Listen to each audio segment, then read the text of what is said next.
Hello, everybody, and it is race week once again, and we are late.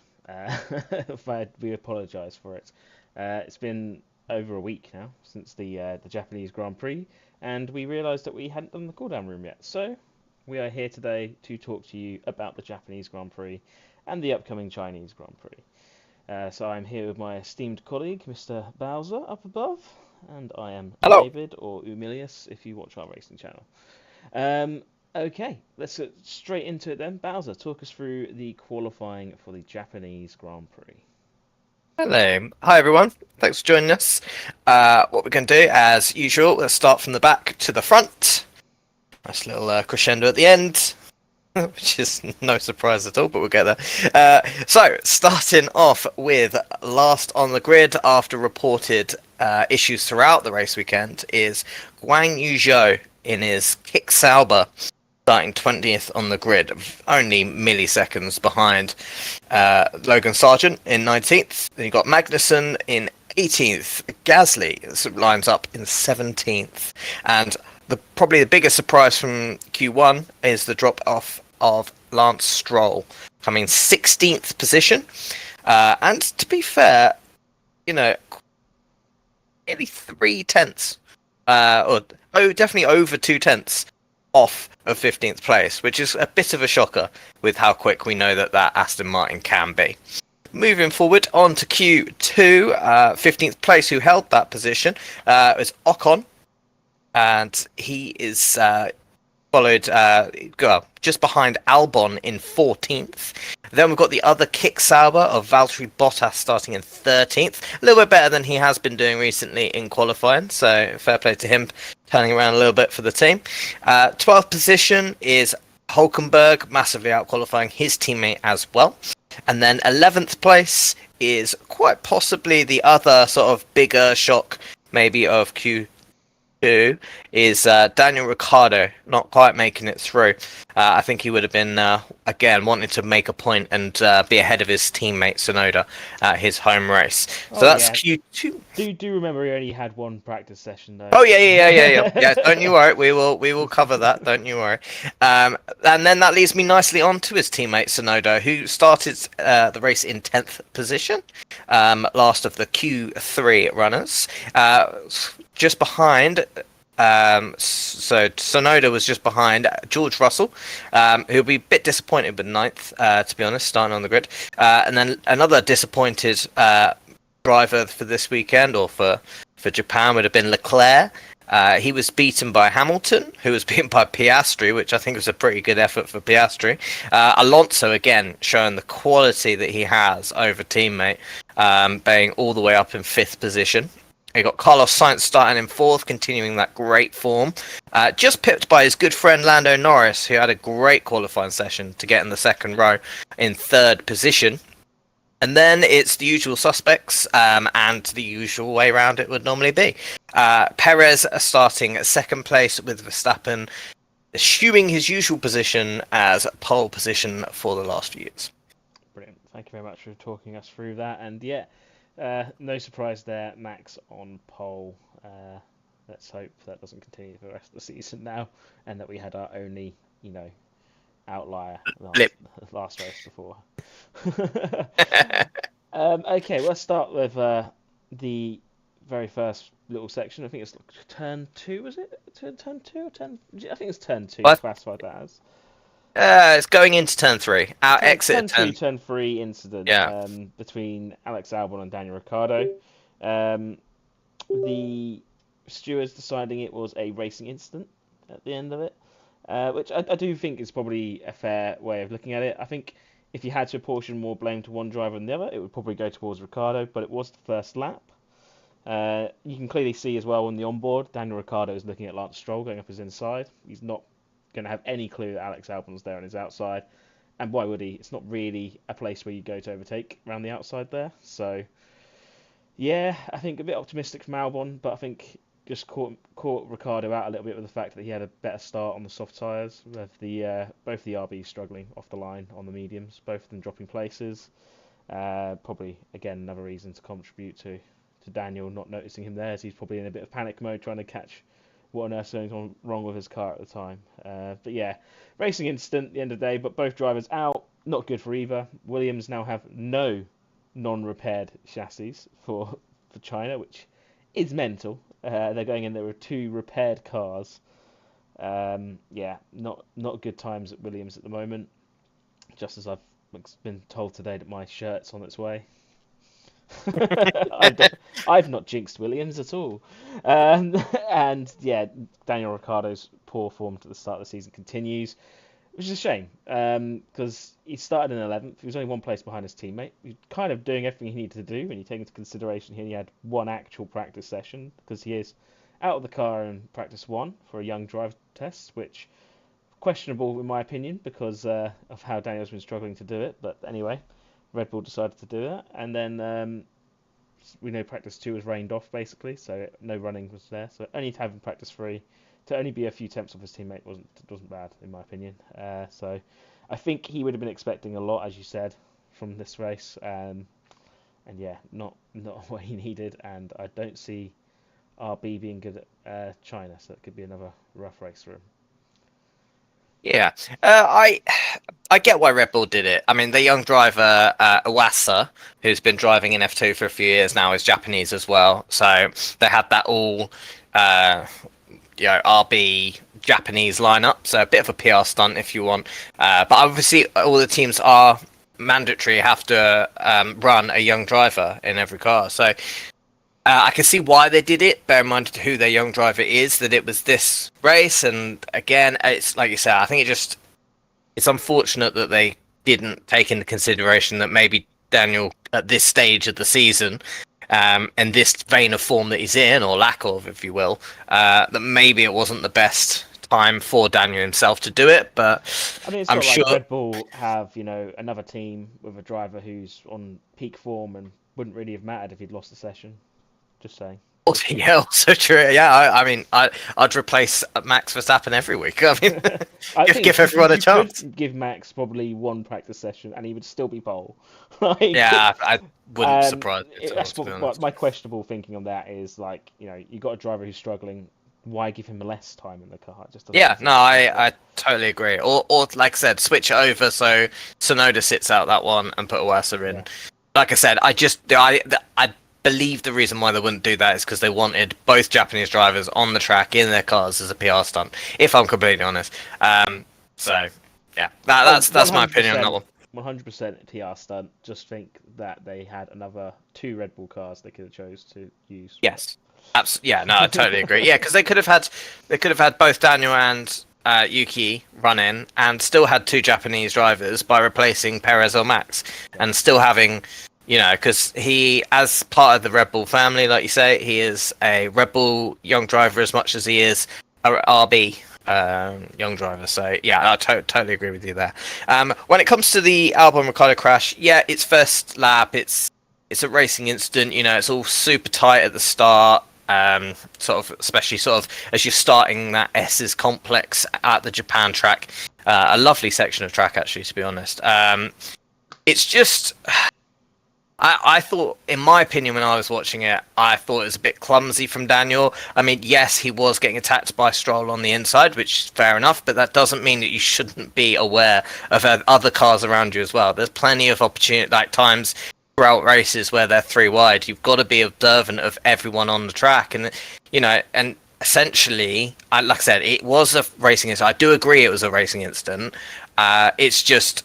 If you look at the onboards and everything, Alex had a great run out of 2, heading towards 3, like far superior, and got well alongside. He wasn't like just dangling a front wing around the rear gearbox, kind of level with the rear tyres. He was well up the outside, which he'd earned himself at least consideration being there. And like I said, I agree with you. I think Daniel didn't see him, but then that's, like I said, especially with a driver of his experience, you should be looking all around. You should see stuff in your in your side mirrors and out the corner of your eye. Just some flash of colour and stuff to see that there's a car there, and essentially just squeezed him off the track, which in turn put them both out on the wall. Which after obviously a little bit of contact. Like, don't get me wrong, I'm not saying he should have been penalised any more than he had. Other than going out, because I agree as a racing incident, like I said, and like you said as well, if you're going to apportion blame one side more than the other, I think, in my opinion, Albon had every right to be there. I don't think the move would have come off in the long run, in truth, but Albon probably didn't know that Lance was the other side. So it's it's one of those But then that equally, you could argue then, well, Alex isn't showing enough attention around, just like Daniel wasn't there in that situation. But I think the thing for it's difficult when you get a run off of a corner. You're racing drivers. You're not gonna be like, oh well, I could go for there, and there was a gap there at the time, which Daniel closed off because like I said, as we said. So every racing driver is going to go for that gap. It's the age-old Ayrton Senna saying, isn't it? Like you if you don't go for gaps, you're no longer a racing driver. So yeah, no, I completely understand that. I'm just trying to play devil's advocate a little bit there. Yeah. The other thing I'd argue is it a bit of a reckless move from Albon on lap one in a place where you're never going to get the overtake on when you've got the team's only remaining chassis to try and do that? Maybe a little bit reckless in his part. I'm not saying the accident is Alex's fault at all. It is No. a portion brain. It is Daniel's fault. But yeah, I'm just saying Alex probably shouldn't have put himself in that position in the first place. Thing is, right, my argument with that would be, or my counter argument to that would be, if you had a look later on in the race with how many overtakes got done on the outside of those S's through the rest of the track, throughout the rest of the race, granted in a less kind of congested scenario, but that proves that the move around the outside was definitely on. Yeah, that's definitely in that S though. I'm pretty no, sure granted, S's. not that S, but with that, if someone had that good a run, like 10 laps later or whatever, against maybe on like fresher tires with the car, with the soft and the medium offset, and the overspeed that Alex had, I think moves would have been done later in the race. So that would be my counter argument to that, and it was kind of like vindicated later on in the race. When it comes to was it reckless because they only had one chassis left, I think he's in a really difficult position, and I think Williams are also like in a really difficult position in the sense that if he drives like he is driving the only chassis that's like 100% clear, he's going to back out of every 50-50 move. He's only going to go for like 80% chance of success kind of moves. And they're few and far between, if I'm completely honest. He's going to be driving on the back foot the entire, until they get spare chassis, which, could be the European season. So you're looking at race 6, 7? How many points could get thrown away in that time just because he's driving cautiously? It's like I said, yes, in theory, he should be a little bit more careful, bear in mind their situation. But if he drives too carefully, he might as well go home, because everyone else is going to realise that he's driving carefully and throw it up the inside, knowing that they don't have a spare chassis, and he will know that and basically, invite them through because he doesn't want to damage his car. It's such a difficult position for the drivers, which the team has put them in, if I'm completely honest. And we mentioned how ridiculous it was in the previous podcast as well. So it's it just is a really, really difficult position. And like I said, it was a risk when they did it because they've changed some infrastructure, which should, this time next year, if they're pushing towards regular points and maybe even the odd podium, then they'll turn around and say it was worth it. If it's the infrastructure they've done, fair play. But, it was a risk. It was always going to be a risk. And unfortunately, this is one of those times where that risk has literally bitten them in the arse. If I'm completely... I mean, let's be honest. We know they're not the only team that haven't got a spare chassis. Probably doesn't help that both their drivers have had big crashes early on. You don't really expect that. No. It's a bit of a messy situation at the moment. But yeah, I was just trying to play the other hand there of maybe Albon needed to be a bit more cautious, but I do understand your point, and look where his teammate ended up. We'll get to that in a second. So yeah, I think both drivers for them will be very disappointed in the outcome, and hopefully both of them bounce back in China, because they're two of my favourites. It was heartbreaking to see them both go out 2 turns into the race. So yeah. Yeah, we were watching it live at 6 in the morning, weren't we? 6 in the morning, straight after WrestleMania. Yes. Yeah, Bleary-eyed. very hard, but we made it through, and We yeah. did. We did. At that point, I wanted to go to bed. I was just like, oh, I was just going Yeah. to bed now. But, And we had what, sort of 35-minute red flag, was it? yeah, After that? 35-minute red flag, yeah, and then we got the race restarted again, and we'll Mhm. move on to 18th place, which was Guan Yu Zhou. Bad qualifying.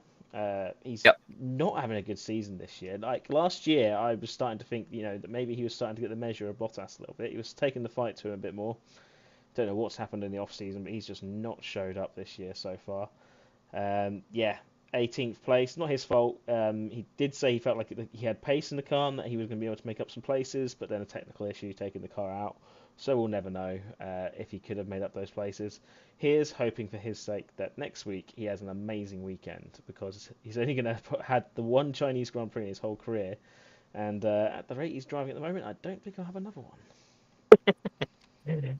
Yeah, I totally agree with you there. I think he was, giving Bottas headaches last year, as the more experienced teammate expected to, wipe the floor of him, to be honest. But, I mean, Bottas is either it's a dog of a car and Bottas has just turned up again. This is like Mercedes form Bottas or Williams form Bottas.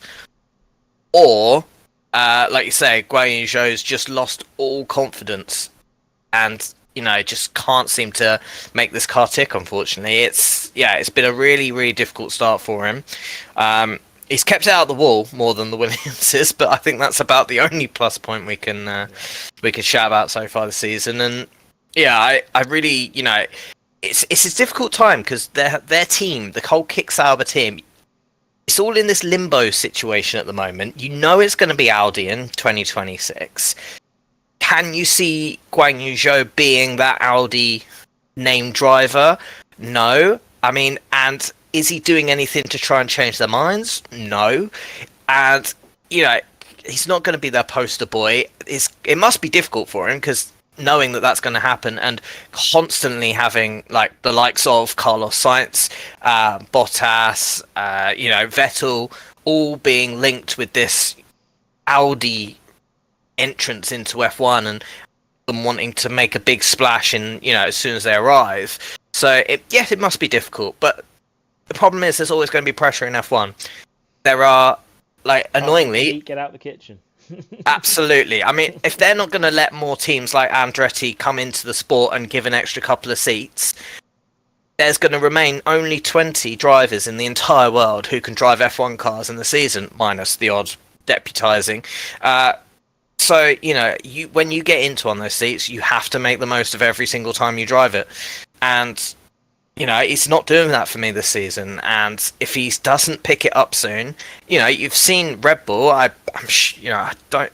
If someone had such a bad season, I'm sure some of the other teams would consider it as well.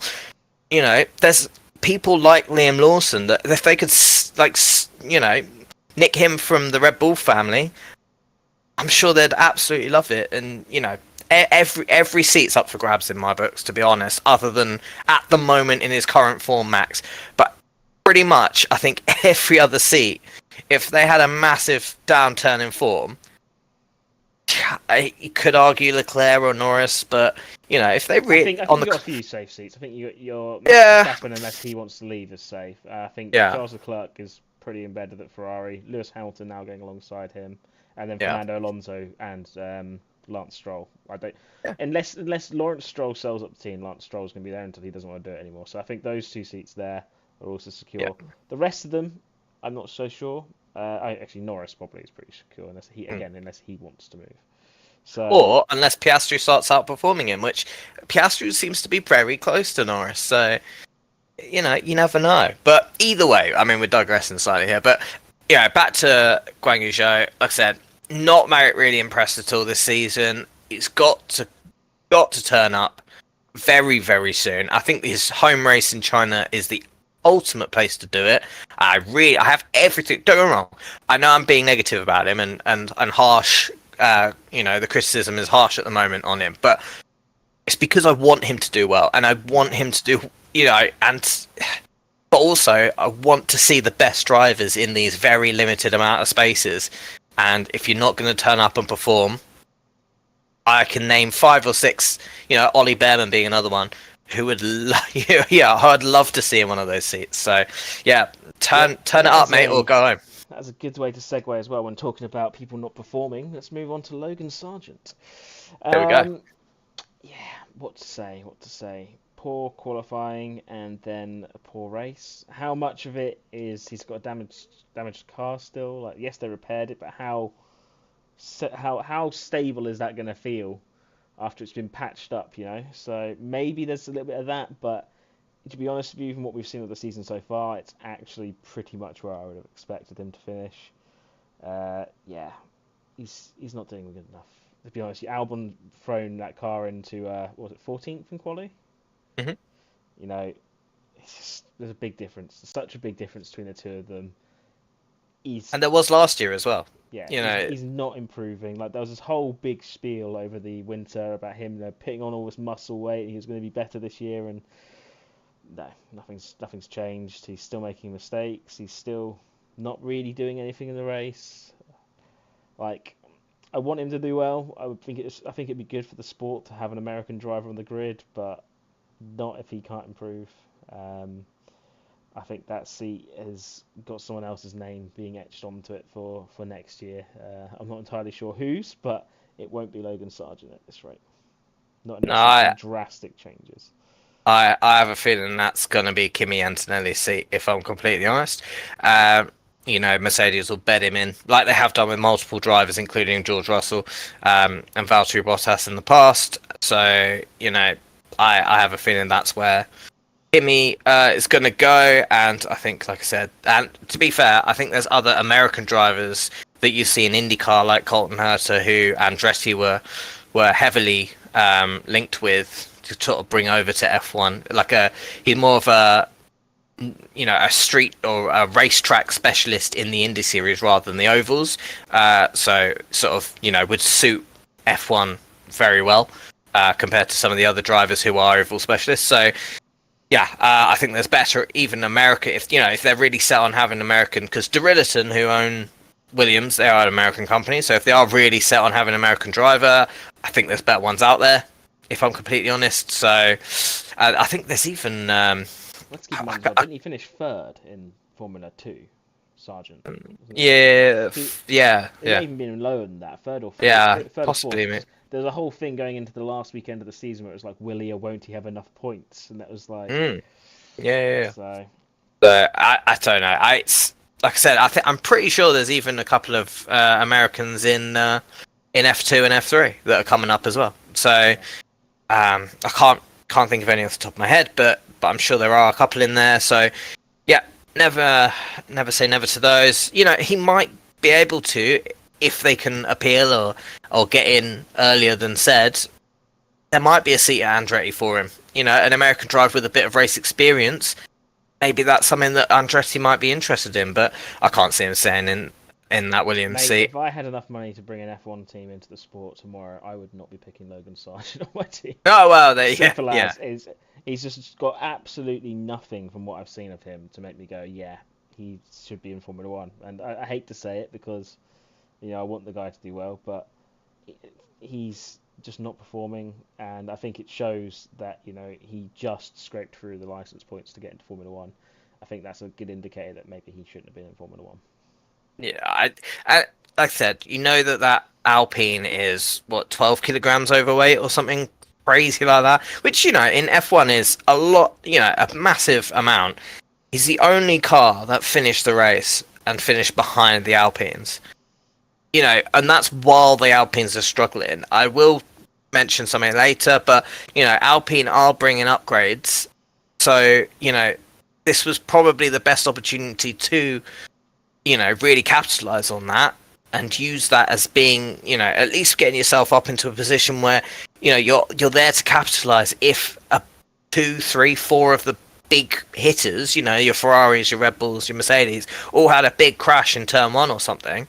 You know, you've got to be in the positions to capitalize on and get those and score those points if those places become available. Yeah, all right. On a completely dry track, on pure speed alone, I don't expect at the moment the Williams cars to be scoring points, and that goes for Albon as well. But like I said, if you have a massive shunt at the front, which takes out 2, 3, 4, 5 cars, you've got to be the next ones on the list to capitalise. And Logan Sargent is not doing, like Guan Yu Zhou, are not doing enough to be in those positions to capitalise. That's my big issue at the moment. They're not showing fight, and they're not showing a willingness to be there. So that's my issue there. Yeah, completely agree. Right, moving on to the aforementioned Alpines. This is going well. I'm linking them nicely. This is good. Yeah, this isn't intentional. So we've got 16th, we have Gasly, and 15th, Ocon, on a week where I've been reading that Alpine have decided not to renew his contract. Whether or not that turns out to be true, I don't know. His being Ocon, right? It's being Ocon, yeah. I've seen a few things floating around the social media universe from different sources saying that he's been in talks with Mercedes, which really surprised me.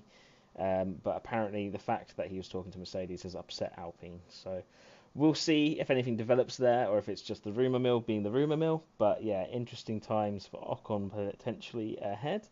Another lackluster weekend really for the Alpine team. The car's still not where it needs to be competitive really. So there's not really much I can say. The drivers are doing what they can with what they're given, but Alpine need to step it up really.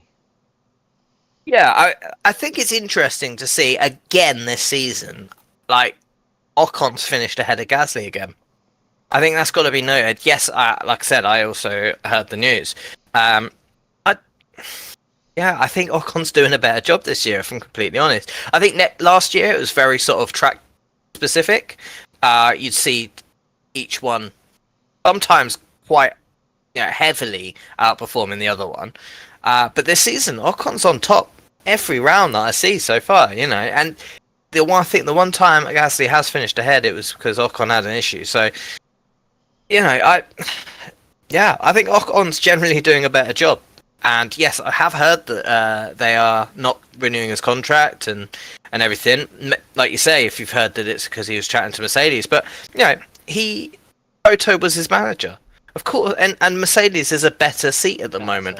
Why wouldn't you be talking to Mercedes? Doesn't mean he's going to get the seat, but everyone that's below Mercedes in the table should be having the conversation about that Mercedes seat. I don't think teams should be getting that upset, if I'm completely honest about that kind of thing. At the end of the day, drivers want to be world champion, and they've got to try and maneuver themselves into the best opportunity to do it. It's just a simple crux of it, and it's more of a reflection on Alpine that haven't created a car that allow him to do that as much as anything else. But between the two drivers, if they were in the situation that Red Bull are in now, Ocon would be the championship leader by quite a way. He absolutely would be. So, and I generally think if Ocon and Gasly were in the dominant car of the year, Ocon, I think, would be winning. He would have won 3 out of 4 races like Max has. Quite simple as that. It's interesting, the team dynamic there. I do wonder a little bit if Gasly's just a bit deflated and therefore not putting 100% in like he should be. Also, other rumour coming out of the Alpine camp this week that the team has apparently said that they are for sale. Apparently, any potential buyer, though, has to guarantee that they will take the Renault engine on. So I don't know how many people will actually be interested in that offer. Until 2029 as well, I believe it was. It is. It's a long old stipulation to put in there because I can see why Alpine want to do it, because they want to protect the people that are working on the 2026 engine and protect their jobs for the years following. So it's a very nice thing for them to do. But I agree with you. I think it's going to cost them a few sales, if I'm completely honest, and maybe the odd zero at the end of the buying offer, if I'm completely honest, because that Renault engine is nowhere near the other three at the moment, unfortunately for him. Weirdly, So it seems like a way to snub Andretti again as well, who said they would use Renault for their first season, but they're not supposed to be bringing in Cadillac, so it kind of snubs them being able to do that anymore because they've got their true. Cadillac tie, they won't be able to come in and take that offer off Alpine. So who knows? True. Maybe someone else will come out of the blue and take it over. I'd love it if it was like another manufacturer. Can you imagine if like Porsche or someone or like Lotus or VW. Lamborghini? That would be beautiful. Yeah, absolutely. All of those would be lovely. But the fact that they have to have that Renault dog of an engine, I think, is going to put everyone off. Apart from maybe you'll get like Caterham come back. Yeah. Yeah. Or maybe So Rich Energy. yeah. I mean, Yeah. quite possibly, yeah. It's the other, yeah. So I think I'm gonna struggle to sell, but who knows? Who knows? But the other bit of news I heard was that the big upgrade, which is the floor that Alpine have been working on, was scheduled for the race after next, which I think is not Miami. Monaco. I feel like it's Miami. Maybe Miami, yeah. Well, that's getting brought forward to this weekend at China. Oh, okay. So, thank you to Autosport for that heads up. So, like I said, that's part of the reason why I was a bit more passionate than I normally would be about Sargent's position, about capitalising while I'll, keep knocking them while they're down kind of situation and make the most of the situation. Because if this flaw solves a lot of that, don't get me wrong, I'm not expecting miracles here, but you never know with what McLaren were able to do halfway through last season. If this flaw is a revelation and Alpine are suddenly half a second, maybe even as 3/4 of a second up the road than where they were before, so the likes of Sargent's and Joe's don't stand a hope in hell, if I'm completely honest. Yeah, Sargent's at real risk of being the first driver to, in a 20-car season, finish 21st or lower twice. Yeah. That is a real risk for him this year. Yes. Ollie Behrman's points in Saudi. Right, let's move on to the other Kick Sauber, Valtteri Bottas, 14th place.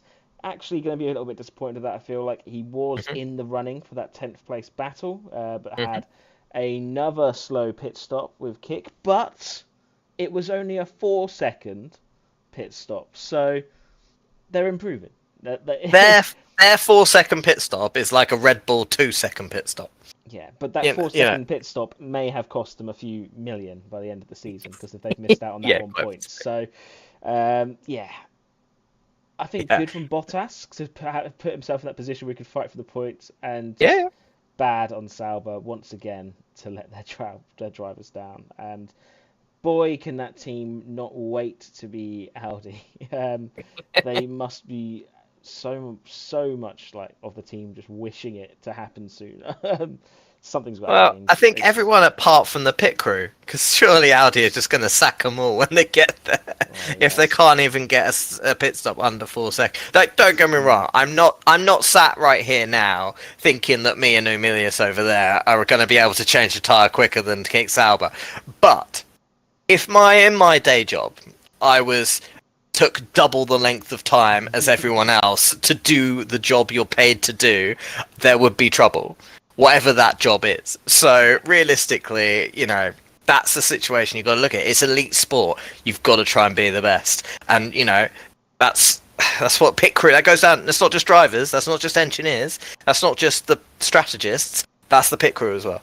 Yeah, as something has changed at that team from last year when they were doing normal pit stops like everyone else, and they need to undo whatever that change was, because they're costing themselves points now. Points that are going to be hard to come by this season if Lance Stroll ever picks up form. Fair, So, But overall, though, good from Bottas. So, improvement on his front, at least. So that's good for him. I quite like Bottas. I would quite like him to still be there when it comes Audi. I don't know who I'd want to have alongside him, but I feel like Bottas, it'd be nice to see him have another go at something cool and decent instead of being a back marker. So I'm seeing like shades of Kimi when he came back to Ferrari. Kind of thing, but we'll see. Or when he came back to Lotus, even better. A project like that. Moving on to K-Mag in 13th. Once again, finishing behind Nico. It's becoming a bit of a trend in what I think is going to be whichever teammate finishes lower is fired at the end of the season, because I'm pretty sure that seat's going to Ollie Behrman. Mm-hmm. I'll be very Agreed. surprised if it doesn't. Let's put it that way. So Agreed. K-Mag 13th, but within the battle for that 10th place. So that's progress, I suppose, on that front. Haas still looking stronger than we expected going into the season, so that's really good on their front. Mm-hmm. Next, Lance Stroll. Mm-hmm. Another poor weekend, really, for him, isn't it? Let's face it. That car should not be finishing where it is, 12th place, when his teammate is 6th. He's literally double the places down from his teammate. Yeah, shocker. I mean, I'm bored of talking of Lance Stroll. I'll let you take this one. Thank you. At the end of the day, realistically, what do we actually think that the manufacturer's table looks like at the moment? Obviously, you got Red Bull at the top. You'd argue Ferrari have the second quickest car at the moment. You'd argue that Mercedes have, sorry, not Mercedes, McLaren even probably have the third best car with Mercedes quickly Out on after. that one, I was. No, yeah. No. I mean, they run a Mercedes engine, but that's clutching at straws. That is. Mercedes probably the fourth quickest, but arguably maybe even Aston Martin ahead of Mercedes at the moment. So, based on that, yes, all right, Alonso is outperforming that car based on that table. However, like I said multiple times already in this podcast so far, it's all about showing that you give a damn, and there's so limited seats here. You've got to be done, and he doesn't with his dad keeping his seat nice and safe. Got no drive to actually push and, do something really amazing like the other drivers seem to want to do, or most of the other drivers. And he's, as much as Alonso is outperforming that car, he is underperforming in it. So they need to find something. They need to do something to try and, I mean, the first thing I think of is obviously replacing him, but you just can't imagine seeing that happen, to be completely honest. But, the gap between Alonso and Stroll, every race is, and don't get me wrong, I think Alonso's one of the best drivers of this generation, without a shadow of a doubt. I think, he's been really unlucky with some of the moves that he's made as well. He went to Ferrari when they're at their worst in recent times. He almost won the world championship against Vettel in those years as well. So, he went to McLaren when they were been at their worst in the most recent, in modern times. So, and was scrounging around at the back of the grid. So, I think Alonso had the potential and the talent to be right up there with Lewis and Michael with 7 quite easily. So, yes, all right, fair enough. Pitting Lance against Alonso, one of the best drivers ever, is always going to be a tough order, and I don't envy anyone coming into a team with Alonso. But there's so limited space in this elite element of sport, and you've got to be the best, and to be the best, you've got to beat the best. And he is being absolutely trounced every weekend, and it's just embarrassing now. And he's not talentless. I keep saying this, like, he won junior formulas in cars that are identical. You can't do that with that. It doesn't matter how much money his dad has. If you have no talent at driving, there's no way you're going to win formulas of the same car, same chassis cars, throughout a season. Exactly, and he's got pole positions. He's got pole positions. He's got podiums with Williams when they were not great. He has talent. He's just, from my opinion, got no drive, no element of danger, and it's just, he's too safe. That's the problem. There's nothing driving him on. Like, what was it? The start of the season, it's like, oh, I might go off and play tennis instead. It's like, what is up with that? What other racing? It's telling, I think, that the last time we saw him put a performance in was when he had his injury, and I think that's because everyone was talking about him being replaced by Drugovich, and then he was at threat of that risk that little bit there. So I think when he came into that race, he had a bit more gusto behind him. Yeah. Had to prove his place, kind of thing. And then after that went away, it just kind of went back to how he was before again. So This is the thing. I think from his point of view, I totally get why he pushed himself to do that race, because if he'd actually let Drugovich do the race, and Drugovich had done really well, that'd be much more like Liam Lawson coming in replacing Ricardo. yeah, The suddenly and Ollie Behrman coming in and doing really well. The hype around these drivers when they actually get an opportunity, no matter how limited it is, but actually get to show their talent on the biggest stage, even if they're not winning week in week out in the form, in F2, the hype suddenly just goes mental. And Lance, he surely knew that if he gave Drugovich a sniff, that he was going to be in trouble. So yeah, I totally get why he did it, but like I said, he needs that drive. Yeah, he needs that kind of risk element to his career. Otherwise, I just can't see him getting any better, or pushing himself to be better. Even if they get in a car that's capable of winning the championship, he will just be 4th or 5th, like Perez last year, and Alonso will just drive off away with it. I mean, Alonso has just signed a new 2-year, I think, or multi-year contract with Aston Martin. Yep. So he's seen something about that car and the 2026 regulations, what they've got planned or something like that. He's seen something that's made him go, yeah, this is where I want to be. So if Aston have a car that's that potential, and he doesn't and Stroll doesn't show up, that could cost them a constructors. Like if they were in a championship, it could cost them a constructors if Stroll doesn't show up. And then at that point, will he then let his son go? Who knows? Who knows? Just to counter that point though, Alonso notoriously, despite being one of the best drivers, has the reputation of not being the best at choosing the right car at the right time to be in. When it comes to that, so I mean that might be a. Do you remember they are getting that Honda engine that's in the back of the True, that is true. But my other counterpoint to that is that contracts these days, although yes would need to be bought out, seem to just mean very little. If I'm completely honest, it was only last year that Max signed a 5-year contract with Red Bull.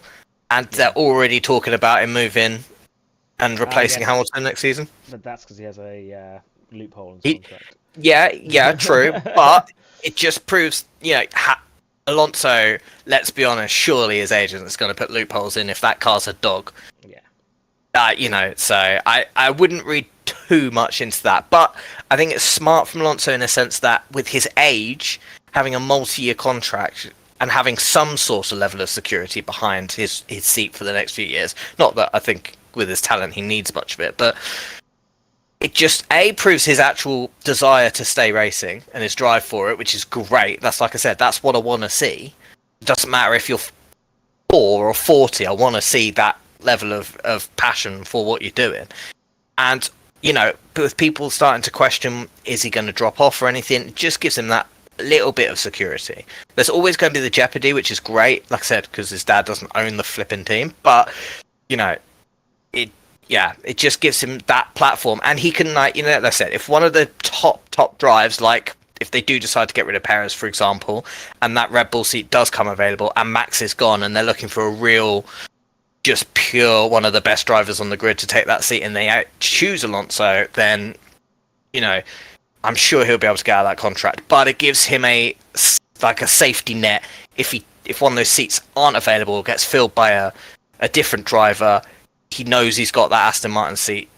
That Aston Martin, which is, like you say, potentially the 4th best car on the grid, is based on this contract signing the worst car he's going to end up in, which is great for him. Yeah, exactly. Right, moving back to the just end of the top 10, so we've got the 11th place, Nico Hülkenberg. Another good performance for him. Yeah, really impressive. I'll be very surprised if he is not in that car next year unless he's been offered a better seat. I think potentially could be an option for Audi to poach ahead of their coming in, because being German as well. Yeah. Yeah. I actually think he's been brilliant this season as well. Can I just say that? I think Nico Hülkenberg, coming back, years out, absolutely done phenomenally well. Before that, it was only like a sub for a few of the teams as well. Yeah, but he's just proven how good a driver he is. I think he's just had a really unlucky career. I think, that whole, basically he's a meme now of not getting a podium, but he's so talented. I am gutted for him. I think he's been so unlucky, and I think he's so talented and reliable most of the time. Yes, he is prone to the odd mistake. Yes, of course, but aren't they all? Let's be honest. Absolutely. Well, I think it was him. It was between him and Lewis Hamilton for the Mercedes seat when Lewis signed. I think I remember hearing about that. So think about that and think of how different his career could have been. Yeah. If Lewis hadn't signed, it's interesting to. Well, that would have been interesting with him and Rosberg at Mercedes. To be fair, that would have been really cool. But yeah, the rumor mill I'm hearing is Kick Sauber, who, like you say, will eventually become Audi, are a major destination. Obviously, I think Haas should want to keep him. I think he's great, and put him with, and he'd be a great sort of mentor for Ollie Behrman as well. Can you imagine? Yeah. Like I said, I think they're his probably most likely 2 seats, if I'm completely honest. But yeah, if I was him, I'd be probably, it might be a step down this season, but I would be looking to push towards that Audi drive for 2026, personally. Yes. I mean, the rumor is that the Audi do want to come in with at least one German driver. The names that I've heard linked to it are his, Vettel, Mick Schumacher, and Vettel. Okay. I'd like to see Mick in there. I'd be very surprised if they go for Mick, considering he's now been out of the sport for a few years. As much as I'd love to see him back in the sport, I would be surprised by that. Seb would be amazing, but he is also linked to that Mercedes seat. Who knows what's going to happen between now and the end of silly season? And also signed up for World Endurance now, so who knows how, how much you want. Yeah, might stay there. So do you know what? My money is on Hulkenberg and Sainz for the Audi drive in 2026. I think Hulkenberg might be there. I think Sainz might potentially go to Mercedes. I've seen rumours floating around that is already being worked on, so we'll see. Again, with F1, you can see a rumour for anything if you look hard enough. So yeah, true. I would be surprised. I'd be very shocked if Audi come in and don't have a German driver in that team. So I think Hulkenberg probably is most likely candidate at this time for that, unless they can get Seb, because who's not going to want a 4-time world champion in their team? Simple as. Yeah. Moving into the top 10 then, Yuki Tsunoda, who once again, absolutely, take a bow, that man. He's doing everything he needs to do, and do you know what? At this point, I'm going to say it. It's criminal that he's not being linked with that Red Bull seat. He's doing everything he needs to do, and there's not even been a whisper of a hint of a talk about it. It's crazy. Not one. And Nope. I do wonder what his rest of his career is going to be like, because surely he's going to be sat there going, like, what do I have to do to be seen for this seat, and where else am I going to go if I'm not here? Like, I'm actually genuinely worried that the Honda partnership ends and Yuki's out of the sport, which would be a travesty, to be honest with you. Because I'd get an Aston Martin drive. Well, only if Stroll goes. They're not going to push Alonso aside now, are they? If Lawrence has sold to Honda, I mean, that would be nice. Although it would mean we'd probably lose the Aston Martin name. Maybe.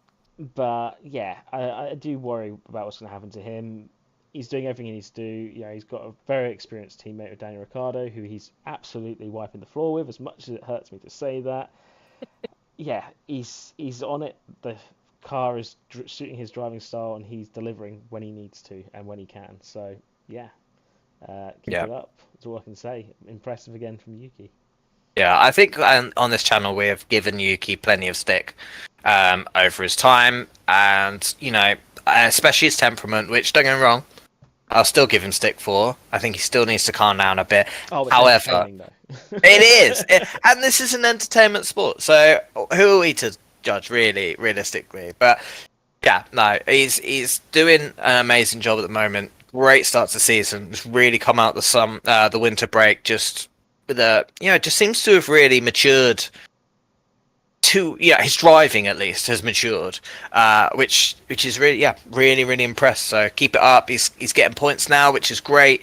Like I said, I'd love to see both RBs scoring points. Obviously, I think everyone is a Daniel Ricciardo fan in some way, shape, or form. Let's be honest. But yeah, no, fair play to Yuki. Great job, great home race. Yes, of course, he probably would have wanted a few more points, but realistically, with the car that he's got at the moment, that's a good result. And also kudos to the team as well. Just want to throw that out there because it was a great pit stop in that little hub. Little sort of. There's like 5 cars that all pitted at the same time, which included those the Haas and sort of Stroll in there as well. And Yuki came in, I think, 3rd in that gaggle of 5, and he came out first. Yeah, I think so fair play as well. And like I said, going back to what we said, kick. Yeah, well, that's the thing I was going to say.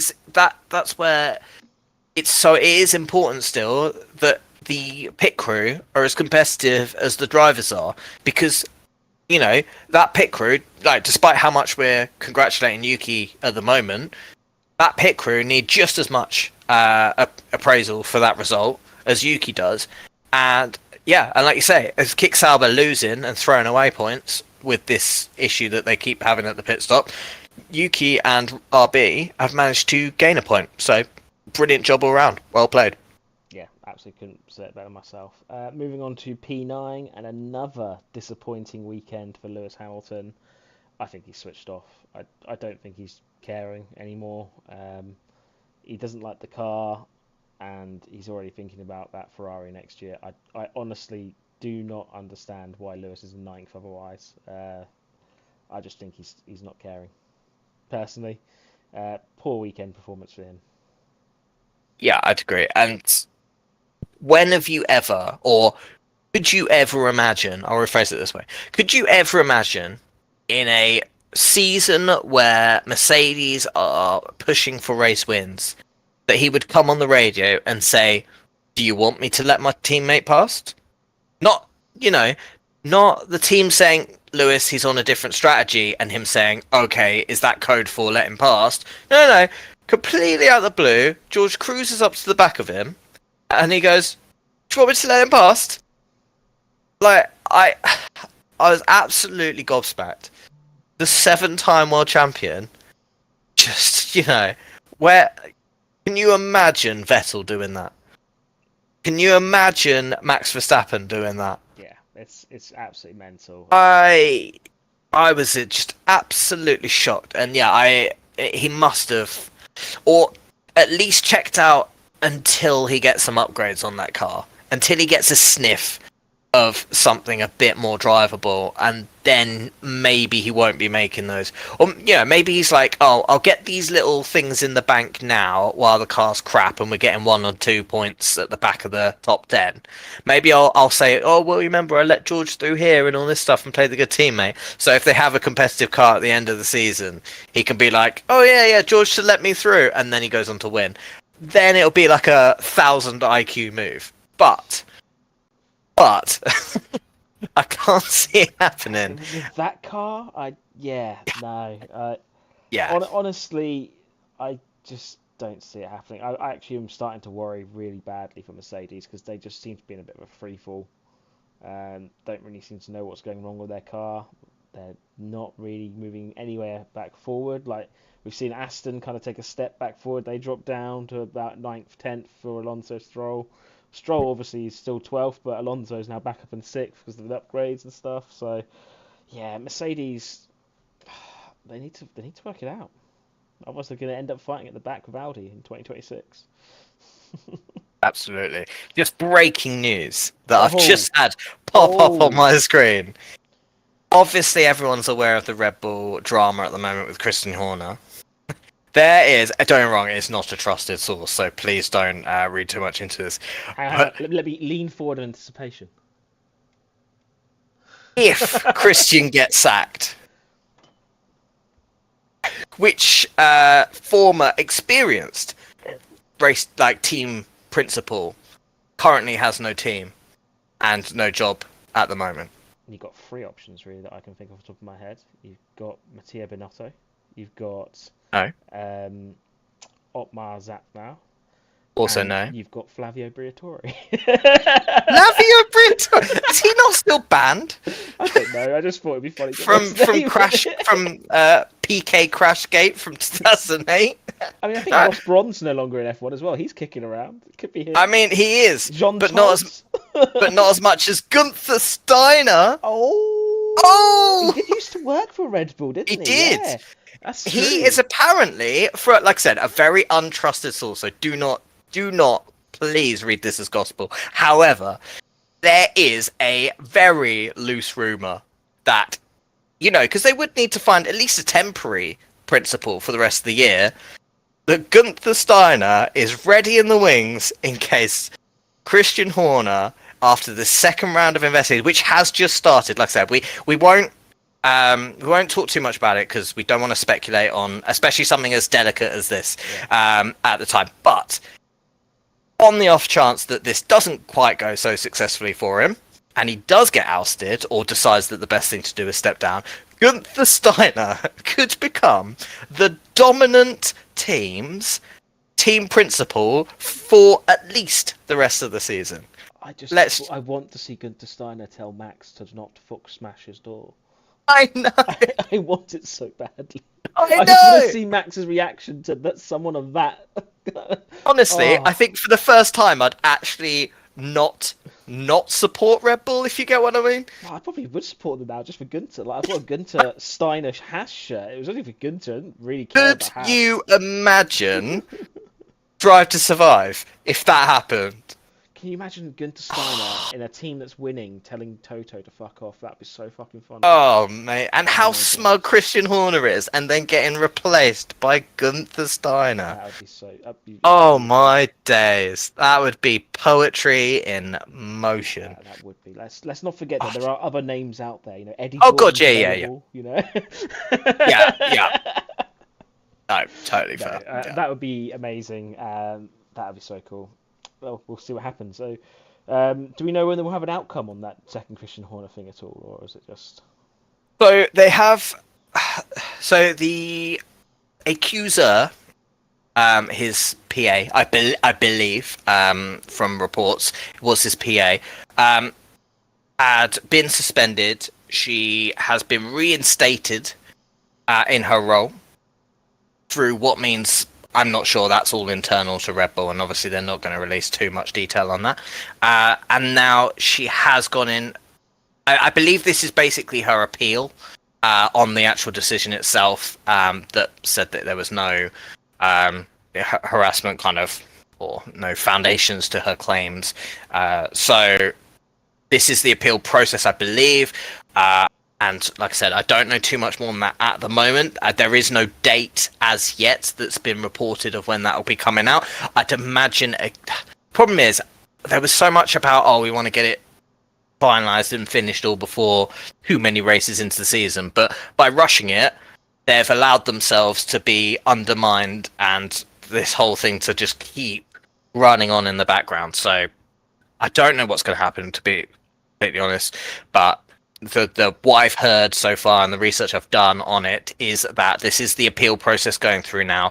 Everyone will be reassessed again, and they'll go through that treatment, and there'll be a different judge, different lawyer involved or whatever it is, to make that decision. And then, but basically, Christian's not out of the woods is probably the easiest way of saying it, and we'll keep you in the know as and when we hear.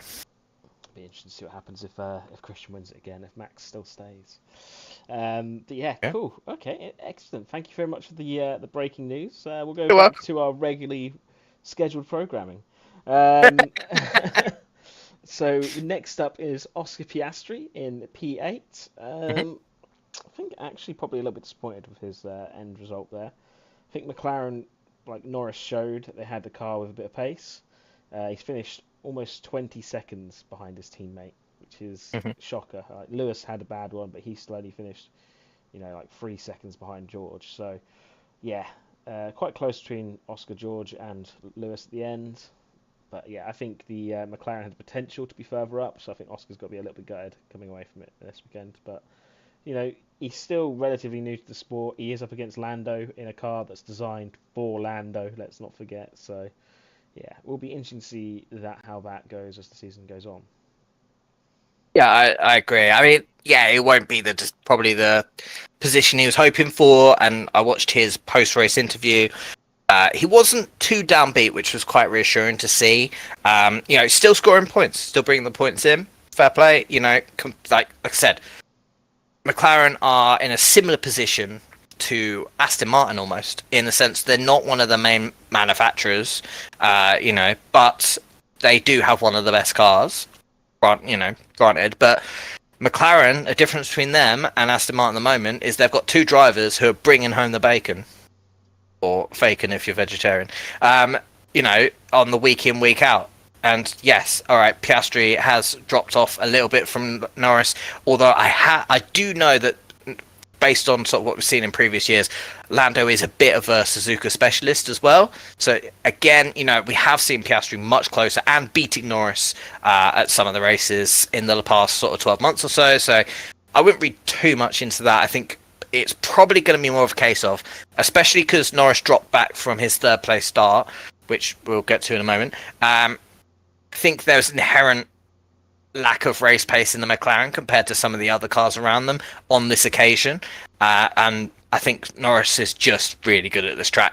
So I think it was a case of, yes, he'll be a little bit disappointed in Piastri when he looks at the timing sheets at the end, but he seemed relatively upbeat in the grand scheme of things, and I don't think it'll knock his confidence too much, and he'll bounce back in China, which will be the first time Piastri has raced there, because we haven't been there since COVID. So that'll be really interesting for him to deal with another new track. Just when he got through all of that last year, he thought he's through all the whole no new track situation, and now he's going back to one again. But it'll be very interesting to see how he copes with that. So yeah, no, I'm sure he'll rise to the occasion. It'd be interesting to see Sure if he manages to beat Lando at all. That'd be a big talking point. Moving on to, actually, has Lando had that many races there now? And I think about it, considering COVID and everything. I don't know how many races I think Lando. probably only 2 or 3. I mean, everyone's going to be a bit rusty because no one's been there in 3 years, so it's not going to be the easiest race for anyone. Anyway, moving back on to the standings, George Russell, P7, lead Mercedes car. He's got to be happy with that. I don't think the Mercedes car at the moment has really the power to be battling for the top 5. So I think that's the best he could have hoped for. I think in the P7 and about second behind Alonso, I think it was, or something like that. He can't really complain for that. I think he's done a good job there.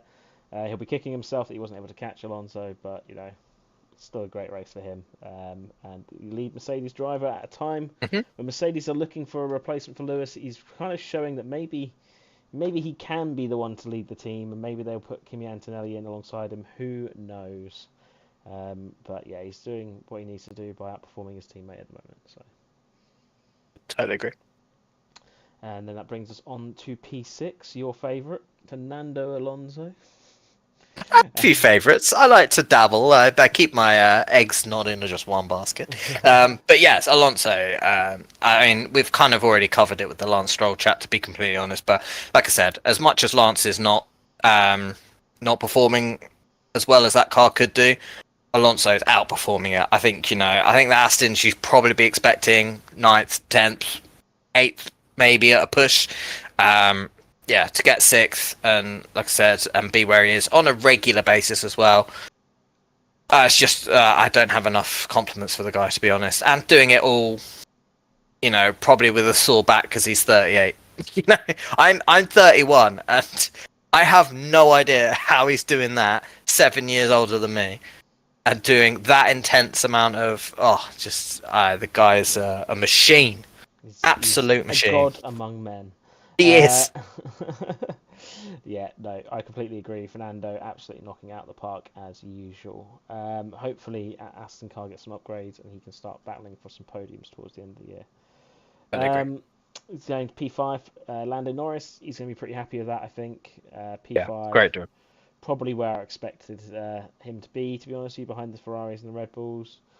I think him and Alonso battling for 5th is probably what I would expect. Alonso, though, are quite a bit off of him.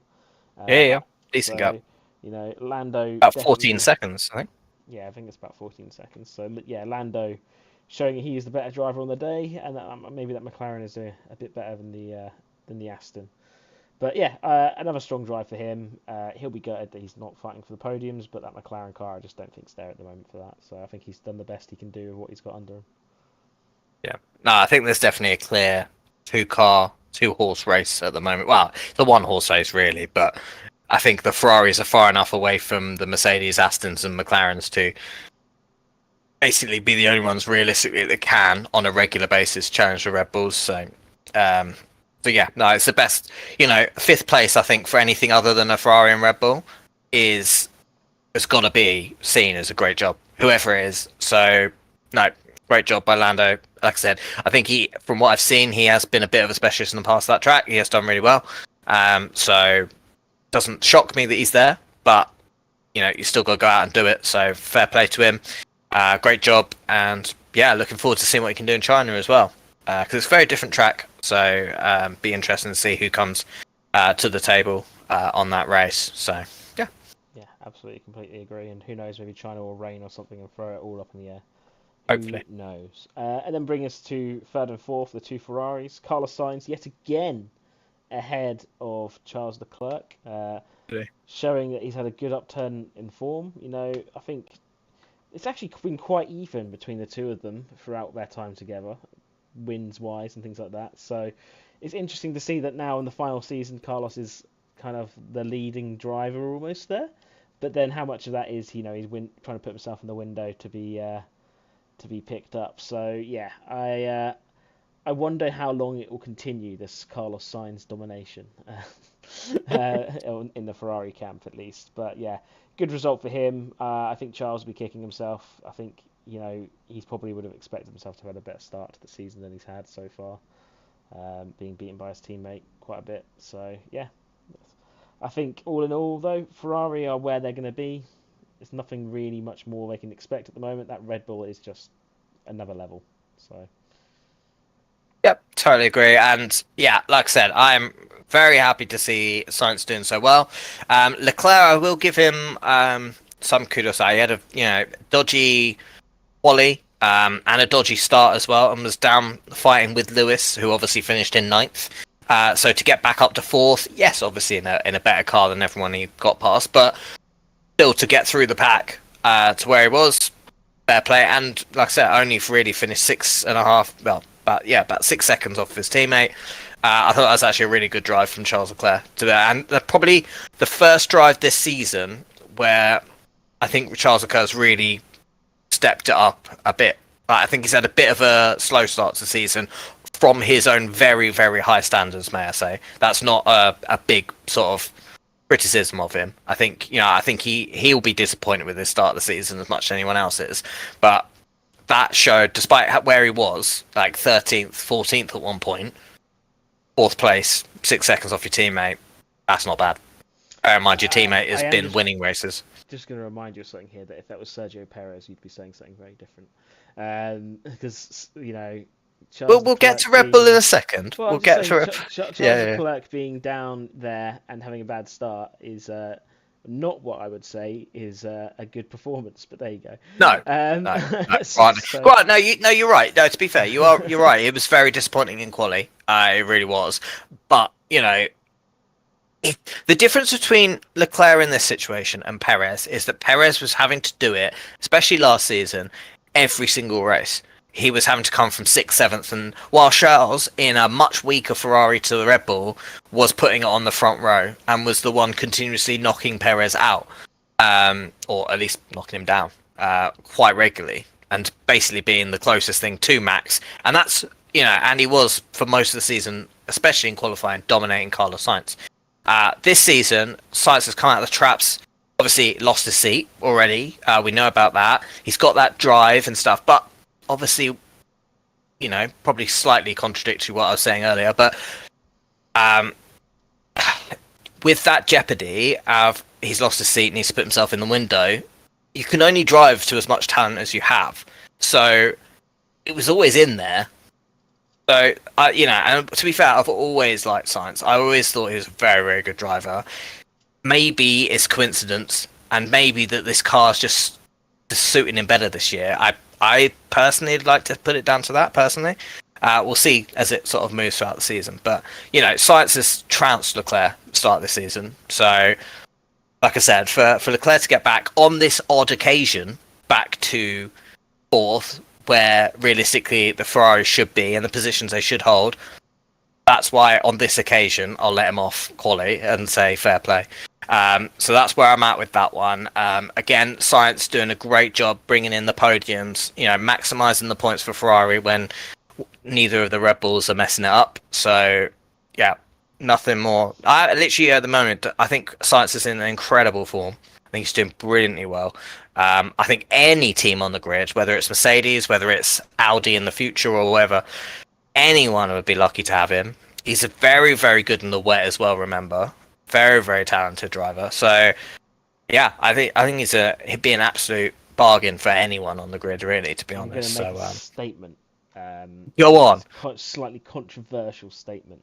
Go on. I would say Carlos Sainz, at the moment, in current form, if he was in an equal car to Max Verstappen, if every driver in the grid could have an equal car to Max Verstappen, Carlos Sainz would be the one that would give him a fight for the championship at the moment. Just based on his current form. I think he's doing an absolutely phenomenal job, and I think it's absolutely criminal that he's lost his seat at Ferrari. But yeah, I actually think this would be a great opportunity for Red Bull to pick up a former Red Bull junior, someone who has massive ties to the Red Bull brand, put him back in the Red Bull fold. If they're not going to give it to Yuki, if they're not going to give it to Daniel, which on current form don't deserve it really at the moment, however much we like the guy, this is a great opportunity to put Sainz in that dominant Red Bull car. Because, like I said, on form, I'd argue that, bear in mind, Sainz has been the only person to beat Max in the last 20-odd races, or whatever ridiculous stat it is.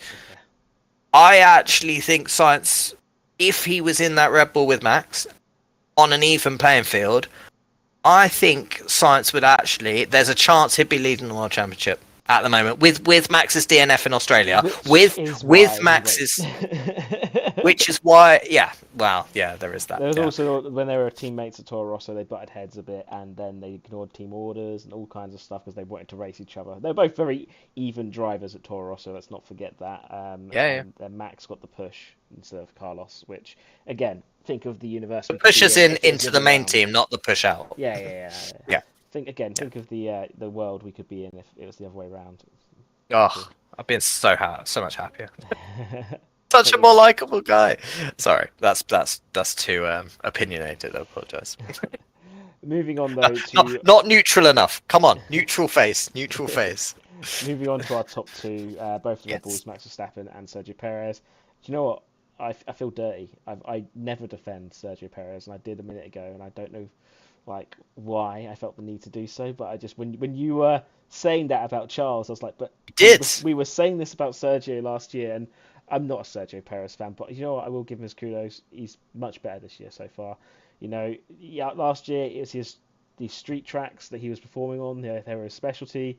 This is a proper circuit, and he's done the job again. He's 12 seconds off Max, granted, but if he's finishing second and he's clear second as well, he's 8 seconds clear of Sainz.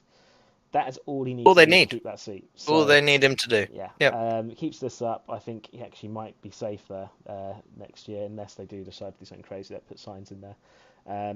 My main thoughts were they were going to put Alonso there. Alonso signed at Aston, so that's not happening anymore.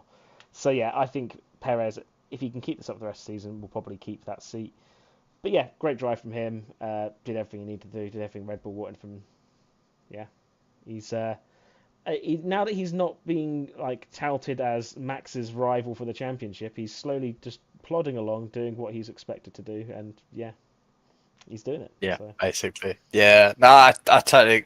Well, yeah, like I said, I totally agree. Actually, this season, in 3 of the four races, he's got second place. He's done everything he's needed to do for the team. Yes, he's not challenged the win in any of those 3, which is not great for him on a personal level. But from a team perspective of Red Bull, that's perfect for them. Their drivers are miles apart, but he's still getting second place, which helps with that dominant car. But Yeah, that's everything they need him to do at the moment. Yeah. If he didn't look at the gap though between him and Verstappen, if there was a Sainz, a Leclerc, an Alonso, a Hamilton rejuvenated, whoever it is, who was challenging Max, there are a lot of cars who would fit in that 12-second gap between those two Red Bulls. Let's be honest. So, yes, while they have this ridiculously dominant car, that's fine. The bit where it flips is when they don't have a dominant car anymore and the others catch up, as we saw last season. 12 seconds, as you know, have a look at some of the other drivers down there. There could be 12 cars between him and Max in that 12-second gap quite easily. Yeah. So, yeah, I still, from a personal perspective, feel like if Perez isn't disappointed with that result, then he needs to go. He needs to just, retire, because a racer driver has to win, and the first thing about winning is beating your teammate in the same machinery. That's the first thing you have to do. If you don't want to win, you shouldn't be in the sport, should you? Exactly. At the end of the day. And let's look at this season. Like I said, we're praising him for doing everything he needs for Red Bull, yes, but in Bahrain, he was 20-odd seconds, 22, 24 seconds off of Max. He was 12 seconds off in second race, Saudi, which was a track that he won previous years. Australia, he did not capitalize on Max's DNF. He did. Sorry, are we keeping you up? It's been a long week. Yeah, it has, to be fair. Especially with night races. It's only Tuesday, but it's been a long. Yeah, I know. But yeah, so yeah, in Australia, Max DNFs. So that's the point where Red Bull need Perez to be in that position to take the win. Where was he? 5th, I think it was. He finished. Yeah, and I'm looking at the standings right now, and he's 13 points behind his teammate, and his teammate DNF'd the race, and we're only four races in. Yeah, and now he's 12 seconds again behind. So yes, okay, from a Red Bull perspective, but my counter to your point of him being safe for that seat, I think is a long way off, because like I said, from a personal perspective, if he's not disappointed with that scenario, he needs to go, because he's not got the juice.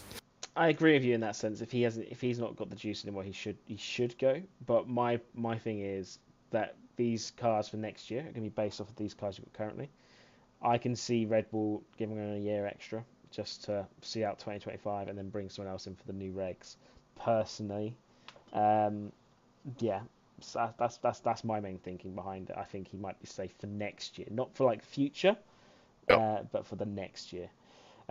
Interestingly, just looking at the standings at the moment, Charles Leclerc is only 4 points ahead of Carlos Sainz, and he had a race out with a surgery. So that's also quite shocking, really. But again, we're still early on the season, I guess. But yeah, you would expect Charles to have had a few more points.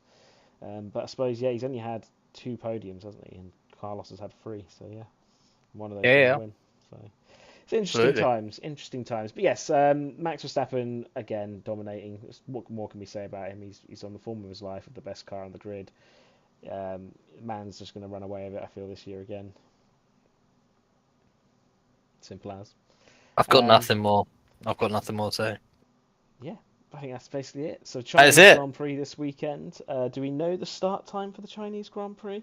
Let me grab that up for you, my friend. He's going to pull it up now. He's going to find us the UK start time, not just the Chinese. I will. So UK time. So if you're tuning in and you're not sad, because if you love F1 and you're passionate about it as much as we are and want to see practice 1, you'll need to be up at 4:30 a.m. on Friday the 19th. For that one. That'll run from 4:30 till 5:30. Then it will be sprint qualifying, because it's a sprint weekend. Whoop, whoop, whoop, whoop. I'm really not sure China is the best track for a sprint, but anyway. I agree, it's going to be a massive DRS track. But anyway, we'll ignore that. We'll stay optimistic, blindly optimistic. Your sprint qualifying is 8:30 in the morning till 9. Randomly, it says 9:14. How random is that? Either way, 9:30 start for the sprint qualifying on Friday the 19th. of April. It is April, isn't it? Yes, it is April. Yeah. Then on the Saturday, the 20th of April, we are sprint racing at 4 a.m. So that's tune in for that. That'll be great. I will be getting up or staying up for that, so that'll be fun, I guess. Qualifying is also on the Saturday then for the main race at 8 a.m. after that sprint race. That's qualifying obviously for the main race. So that's your Saturday entertainment covered for the morning anyway. Don't know what you're going to do with your afternoons. And then the race itself will be 8 a.m. on Sunday, the 21st of April. A little bit more of a sociable time now. There you go. You can get Slightly up and better. watch the race with your breakfast instead of having to get up and watch it in your dressing gown in bed. Absolutely. Absolutely. But yeah, so that's exciting times for the Chinese Grand Prix this weekend. Just trying to think of any Formula One news that's happened in the meanwhile. There's Andretti news. Andretti basically trying to enter every single sport that isn't Formula One to kind of coerce Formula One into letting them in. Now, hopefully they have also finished their technology center as well. They have built that at Silverstone. Yeah, so that shows real intent. Bear in mind, Silverstone is known as the home of F1. That shows a real sort of attempt to move in next door to Aston Martin and really stake a... We're here whether you let us in now or not. Like, we are bang here. Our logo is going to be smack in your face until you let us into your championship, basically. Yeah. So fair play to them. Formula One listen to, because we would love for Andretti to be in. Yeah, absolutely. Other news, Prema, the Formula 2 team, who also wanted to have a F1 entry, who were denied it, are actually going to be entering IndyCar next year, so that's exciting for them. Shame that Formula 1 didn't let them in. I have not met a single person who's gone to me, F1 needs less teams, or doesn't need this, so it's crazy that we've had this issue where teams can't get in. But anyway, yeah, so that's good news for them, and that's all the news I know of. Is there anything else that you've heard? Like I said, going back to my good friends at Autosport, they have said that after obviously the race a couple of weekends ago now, Suzuka are keen to add the Super Formula, which is obviously the Japanese sort of single-seater racing series, which Liam Lawson raced last year, and Red Bull tend to keep a vested interest in somewhere. They would like to add that to the F1 weekend schedule for future years. So that could be an extra bit of... like I said, there's not actually, with the amount of light that they're shedding on F2, F3, and now they're adding in F1 Academy, Liberty Media have also bought MotoGP, the premier division of motorbike racing. Therefore, there is rumours that could have dual weekends at such events as Silverstone and Austin being the two main ones that are touted at the moment. Superform, that would be a great weekend. There's not that much quite often mentioned, other than the fact that Liam Lawson was in it last year. You don't hear that much, and from what I've actually seen of it, it's very, very good racing. Like, it's very competitive, very interesting. So I would, be great to see more light onto the Super Formula. The next bit of news is F1 has been able to report and boast a 13% carbon footprint reduction since 2018. So well done, F1. Good for you. Trying to help save the planet, one motor race at the time, I suppose. And like I said, as earlier, this is where I got the news from, that Alpine are bringing their Miami floor upgrade forward to China. So we do look forward to hopefully seeing a bit of an upturn in form for those Alpines, which will be great news for Williams and Sargent and Guan Yu Zhou, as we mentioned, who are probably now going to be cemented to the back instead. So unlucky lads, should have made better use of it at the start of the season. The last bit of news from me and my friends at Autosport is that Honda, who are obviously going into a cahoots with Aston Martin in 2026, are aiming for the 2026 title win with Aston Martin. That is the ambition. Obviously, Honda, who are currently... Alonso signed. Yeah, but I mean, you could argue also not that... the first time they've told him they'll get him a championship. Yeah, you could argue that Hülkenberg has been promised the 2026 title if he stays at Haas with their Ferrari engine, but I mean, it's probably he might as well just, instead of having wheels of rubber, have cheese on there, because it's not gonna happen. So yeah, Honda being very optimistic. Obviously, they are the current constructors championships with Red Bull. Obviously, so obviously very confident of the Honda boys at the moment. And yeah, apparently they believe that they just slap their ridiculously good engine into a Aston Martin, and that'll win instead. So obviously they feel that they're more important than Adrian Newey right now. So fair play to them. Imagine if their engine's terrible and we have GP2 engine 2.0 Ugh. from Fernando Alonso. I'm very surprised. Oh. I'm happy to work with him again after all that he gave them. But Well, they wouldn't give him an IndyCar when he wanted to do the Indy 500 because of the fallout. So I'm also very surprised. And yeah, who knows? Maybe that might have even cost him a Red Bull seat. But obviously not if he's signed a contract and Honda are happy I'm to very go into that. intrigued to see what's going to happen. The Red Bull power engine or unit, or the Ford Red Bull powertrains. Yes. Can you imagine if Red Bull end up dropping right down to the back? That'll be hilarious. That would be hilarious. Yeah, I'd like that very much. But, also, you moved on before I could say it beforehand. Sorry. But speaking of Super Formula, it's also where Teo Pourchaire is this year. Well, I did not know that. Because That's he very can't interesting. compete in Formula 2 because he won it, so it's where he's competing there instead. Okay, yeah, interesting.